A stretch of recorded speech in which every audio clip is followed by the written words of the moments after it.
Shalom saudara-saudaraku yang dikasihi Tuhan Yesus Kristus. Seperti biasa, saya hadir sebagai Apolozet.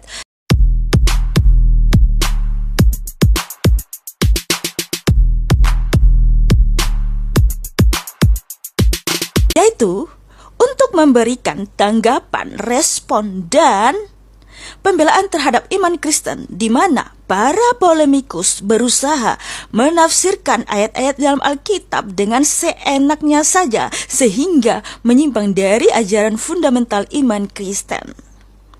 Nah, kali ini saya akan mereaksi sebuah video seorang ustadz yang cakep, di mana dia telah mengutip ayat di dalam Alkitab dan menafsir seenaknya dan menyimpulkan seenak jidatnya saja. Maaf ya Bapak Ustadz, ini adalah hak saya untuk meluruskan tuduhan Bapak ya.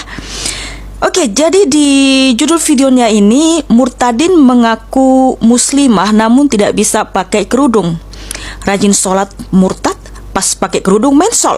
Tidak butuh agama tapi pengen selamat.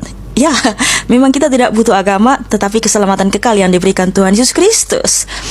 Ya, di sini Ustadz yang cakep dan manis ini mereaksi videonya Unirita, di mana Unirita mengatakan bahwa dia tidak membutuhkan agama karena agama bagi dia tidak penting.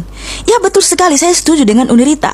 Jadi Unirita ini lebih mengutamakan dan dia datang kepada Tuhan Yesus Kristus yang memberikan keselamatan kekal.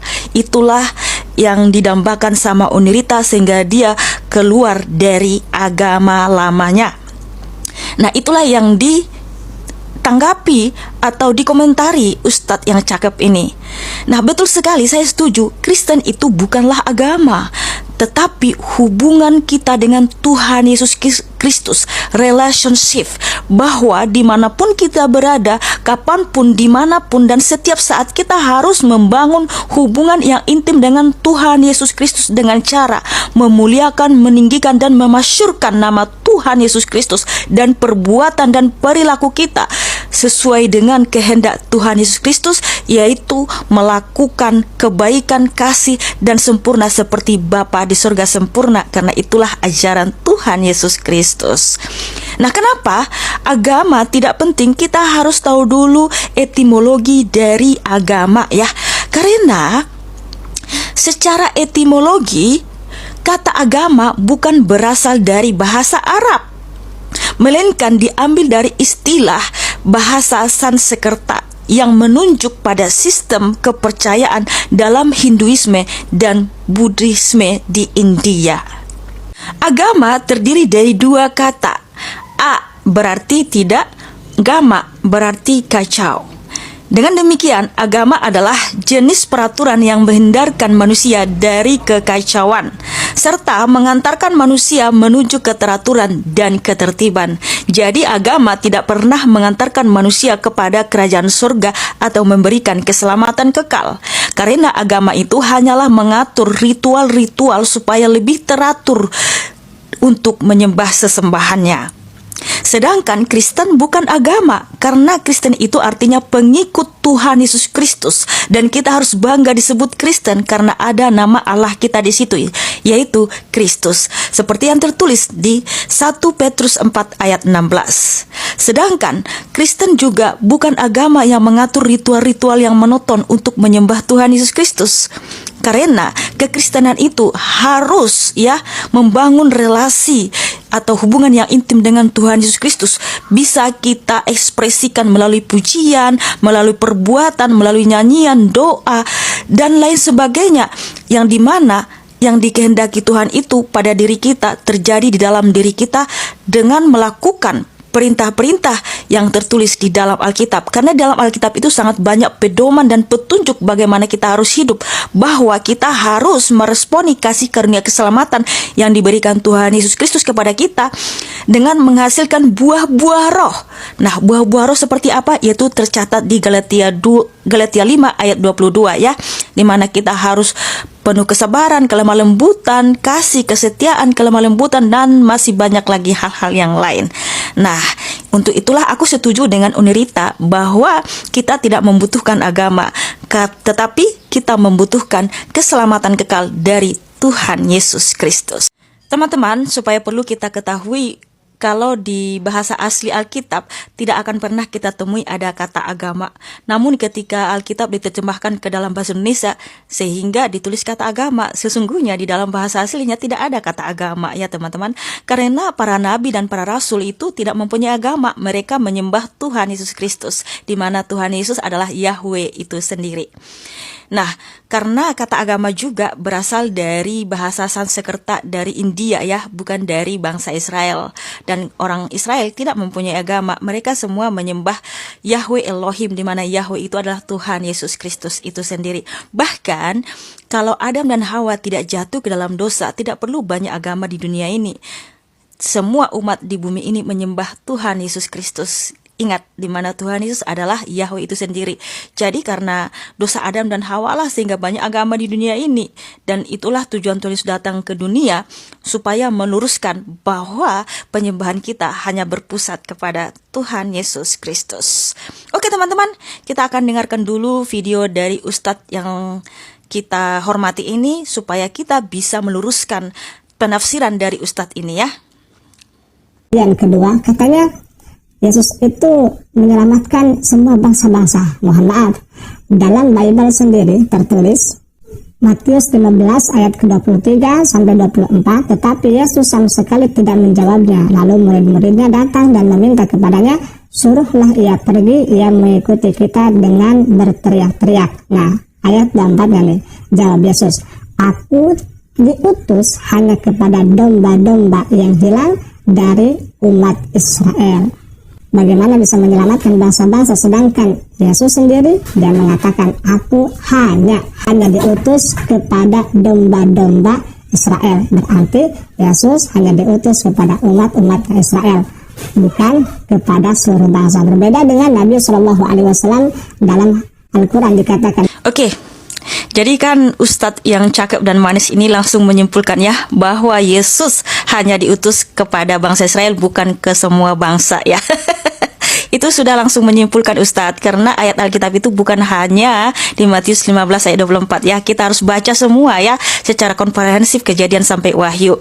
Oke, kita akan luruskan ya kesimpulan dari Ustadz kita yang terhormat ini, supaya teman-teman kita yang Kristen paham bahwa Yesus Kristus bukan hanya untuk bangsa Israel saja, tetapi untuk semua bangsa. Jadi keselamatan itu untuk semua bangsa. Oke, mari kita kaji Matius 15 ayat 24. Matius 15 ayat 24. Sebelum membaca ayat ini, kita harus baca dulu satu perikop ini, karena judul perikopnya di situ adalah perempuan Kanaan yang percaya. Tapi kita harus tahu nih, sebenarnya orang Kanaan itu siapa sih? Nah, orang Kanaan ini tidak berteman dengan bangsa Israel, karena orang Kanaan itu adalah bangsa yang terkutuk. Sesuai dengan yang tertulis di Kejadian 9 ayat 22 sampai 25. Tapi saya akan baca ayat 22 dan 25 saja ya. Maka Ham, bapa Kanaan itu, melihat aurat ayahnya, lalu diceritakannya kepada kedua saudaranya di luar. Berkatalah ia, terkutuklah Kanaan, hendaklah ia menjadi hamba yang paling hina bagi saudara-saudaranya. Jadi Kanaan ini adalah bangsa yang terkutuk ya teman-teman. Namun kalau kita baca perikop ini, justru di sini ada kejadian yang sangat menakjubkan, di mana Tuhan Yesus mengasihi bangsa Kanaan yang terkutuk, padahal dia diutus hanya kepada bangsa Israel. Wow, luar biasa. Dari sini ada secercah terang bagi bangsa-bangsa lain, bahwa keselamatan juga untuk semua bangsa, sesuai dengan yang tertulis di Lukas 2 ayat 28 sampai 32. Saya baca ya. Ia menyambut anak itu dan menatangnya sambil memuji Elohim. Katanya, sekarang Tuhan, biarkanlah hambamu ini pergi dalam damai sejahtera sesuai dengan firman-Mu. Sebab mataku telah melihat keselamatan yang daripadamu, yang telah Engkau sediakan di hadapan segala bangsa, yaitu terang yang menjadi penyataan bagi bangsa-bangsa lain dan menjadi kemuliaan bagi umat-Mu Israel. Ya, haleluya ya. Keselamatan itu bagi semua bangsa melalui bangsa Israel. Karena sesuai yang tertulis di Yohanes 4 ayat 22, keselamatan datang dari bangsa Yahudi. Oke teman-teman, tapi kita harus paham dulu nih ya, kenapa Tuhan Yesus diutus hanya kepada bangsa Israel. Tapi ingat ya, jelas sudah, Tuhan Yesus mengasihi semua bangsa. Buktinya, dia menyembuhkan anak perempuan Kanaan sehingga dia sembuh. Padahal dulunya sangat menderita karena kerasukan setan. Wow, luar biasa. Tuhan Yesus mengasihi semua bangsa, bahkan bangsa yang terkutuk sekalipun. Wow, haleluya, haleluya. Terpujilah Tuhan Yesus Kristus. Oke, kita akan kaji kenapa Tuhan Yesus diutus hanya kepada bangsa Israel. Kenapa Tuhan Yesus menyatakan, aku diutus hanya kepada domba-domba yang hilang dari umat Israel, atau diutus hanya kepada bangsa Israel? Karena, ingat baik-baik ini ya, karena ketetapan-ketetapan, nubuatan-nubuatan hanya diberikan kepada bangsa Israel sesuai dengan yang tertulis di Kejadian 17 ayat 7 sampai 14 dan Kejadian 21 ayat 12. Sebab yang disebut keturunan dari Abraham hanyalah Ishak, yaitu bangsa Israel, dan hanya kepada mereka diberikan ketetapan dan perjanjian. Kemudian di Keluaran 19 bahwa hanya kepada bangsa Israel diberikan hukum Taurat. Jadi hukum Taurat itu hanya diberikan kepada bangsa Israel, bukan kepada bangsa lain. Dan sungguh aneh kalau ada yang ngikut-ngikut, nggak boleh makan ini, makan itu, sunat, dan lain sebagainya. Padahal mereka bukan bangsa Israel. Sementara hukum Taurat itu, sunat itu, atau haram dan ini hanya diberikan kepada bangsa Israel, teman-teman ya. Sehingga Tuhan berfirman dan berjanji tidak akan memberikan hukum-hukumnya, ketetapan-ketetapannya, atau tidak akan pernah berfirman kepada bangsa manapun selain bangsa Israel. Ya, itulah Tuhan Yesus atau Mesias diutus ke bangsa Israel. Nah, sebelum Tuhan Yesus menggenapi semua hukum-hukum atau hukum Taurat dan ketetapan itu, atau nubuatan itu, atau perjanjian itu, Tuhan Yesus menyatakan satu iota pun dari hukum Taurat tidak akan lenyap sebelum semuanya terjadi, artinya sebelum digenapi. Sehingga Tuhan Yesus hanya mengutus murid-muridnya kepada bangsa Israel. Tetapi ketika Tuhan Yesus melakukan pengorbanan di atas kayu salib, dia menggenapi hukum Taurat, menggenapi perjanjian, menggenapi semua nubuatan, sehingga Tuhan Yesus menyatakan di atas kayu salib, tetelestai, sudah selesai, sudah digenapi, sudah dibayar, sudah tergenapi semua hukum Taurat itu.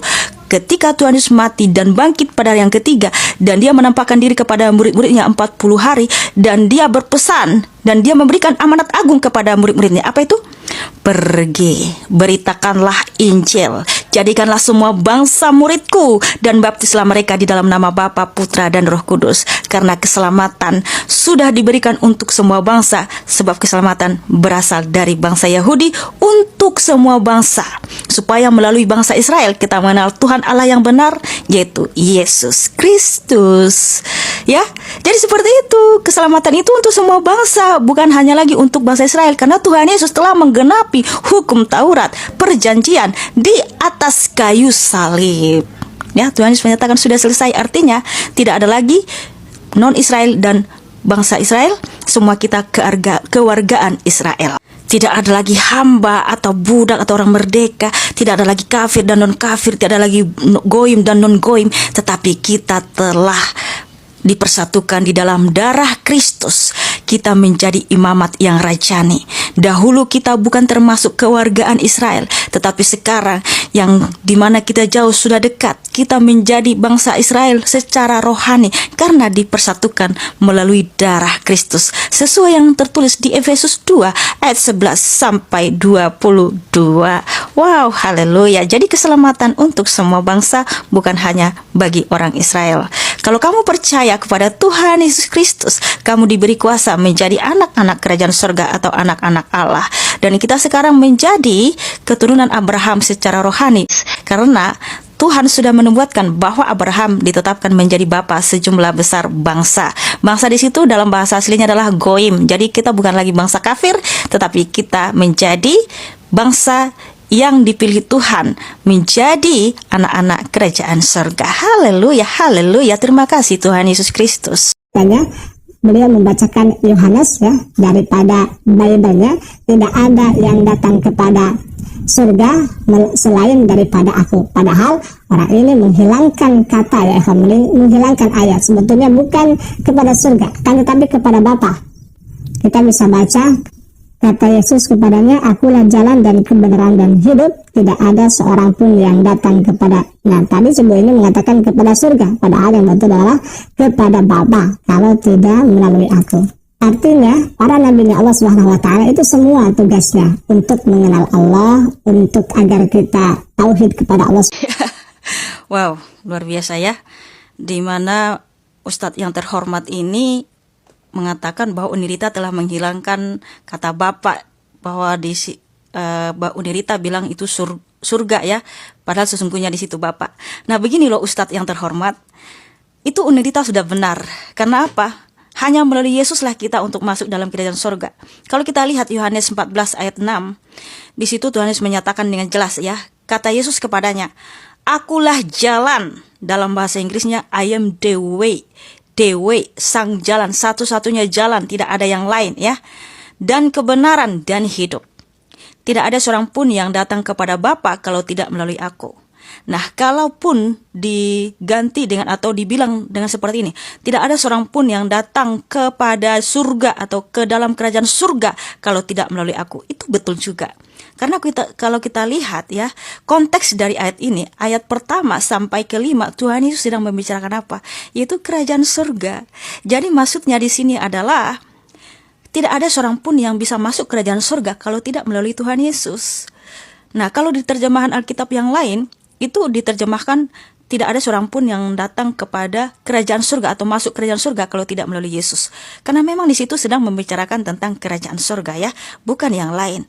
Jadi kita harus melihat konteks dari ayat itu. Itu sudah betul Unirita ya. Karena satu-satunya jalan menuju kerajaan surga itu hanya melalui Tuhan Yesus, yaitu dengan darahnya yang kudus. Itulah kenapa Tuhan Yesus menyatakan, akulah jalan. Karena tanpa darah Yesus kita tidak akan layak mencapai surga. Berikut pun Nabi Isa alaihissalam, agar kita mengenal Allah, kita mengenal Tuhan yang sebenarnya, dan Nabi Muhammad SAW pun sama demikian. Bahkan dalam ayat lain dikatakan, faqala ta'ala, qul in kuntum tuhibbunallah fattabi'uni yuhibbukumullah. Sama dengan Nabi Isa tugasnya, agar kita kenal kepada Allah, agar kita semua taat kepada Allah Subhanahu wa taala dan tidak akan datang kepada Bapa. Artinya kita tidak Nah, Bapak Ustaz yang terhormat, tadi Bapak bilang bahwa tugasnya Nabi Isa ini yang pertama agar kita atau kalian lah ya mengenal Allah. Kemudian agar taat kepada Allah Subhanahu wa taala dan tidak akan datang kepada Bapa. Wow, luar biasa, betul sekali Bapak Ustadz, saya setuju dengan hal ini. Karena Nabi Isa ini berbeda dengan Tuhan Yesus ya. Jadi Nabi Isa memang tidak akan membawa kalian datang kepada Bapa ya. Walaupun ada embel-embelnya Bapak jelaskan, tapi sesungguhnya itu udah benar. Karena Nabi Isa itu hanya mengenalkan kepada Allah Subhanahu wa taala ya, tidak akan membawa datang kepada Bapa. Karena Tuhan Yesus berbeda dengan Nabi Isa, dan Allah Subhanahu wa taala pun tidak pernah disebut Bapa. Sedangkan di dalam Alkitab, Bapa itu bisa melingkupi kerajaan surga. Bapa itu ada dalam Yesus, Yesus dalam Bapa, dan Yesus satu dengan Bapa ya. Nah, sedangkan Tuhan Yesus ya, dia membawa kerajaan surga, di mana hanya melalui Yesuslah kita bisa masuk kerajaan surga. Beda dengan Nabi Isa, tidak pernah mengenalkan atau tidak pernah menyebut Allah Subhanahu wa taala itu adalah sebagai Bapa. Tidak pernah ya saya lihat itu Bapak Ustadz di dalam Al-Quran. Kalau ada silahkan tunjukkan saya di mana Allah Subhanahu wa taala disebut Bapa. Nah, kalau Nabi Isa itu memang bukan Tuhan Yesus ya Bapak Ustadz, supaya mohon tidak lagi menyamakan Tuhan Yesus dengan Nabi Isa. Sebab Nabi Isa itu ibunya adalah Maryam, di mana Maryam ini saudaranya Harun dan ayahnya Maryam adalah Imran, dan sedangkan Harun itu dari suku Lewi. Nah, Tuhan Yesus datang di abad pertama ke bangsa Israel, ke suku Yehuda, bukan ke suku Lewi, di mana Bunda Maria itu suku Yehuda dan ayahnya Maria itu Eli, bukan Imran. Karena yang bernama Maryam, saudaranya Harun dan ayahnya adalah Amran, itu ada di zaman 1500 tahun sebelum Masehi. Itu berdasarkan fakta sejarah Israel ya. Nah, dari segi silsilah aja Tuhan Yesus itu sangat berbeda dengan Nabi Isa ya. Begitu Ustadz yang terhormat. Dan untuk supaya tahu lebih lanjut perbedaan Nabi Isa dengan Tuhan Yesus, ada 9 saya kaji ya. Nanti linknya akan saya sematkan di deskripsi video saya supaya teman-teman bisa melihat dan menonton perbedaannya. Nah, lain kali jangan lagi menyamakan Tuhan Yesus dengan Nabi Isa, karena Tuhan Yesus Kristus tidak pernah jadi Nabi Isa yang tercatat di Al-Quran, saudara-saudara kita Muslim. Oke teman-teman, sampai di sini dulu sesi menjawab atau memberikan tanggapan terhadap orang-orang yang menafsir Alkitab dengan seenaknya. Terima kasih sudah menonton. Tuhan Yesus memberkati.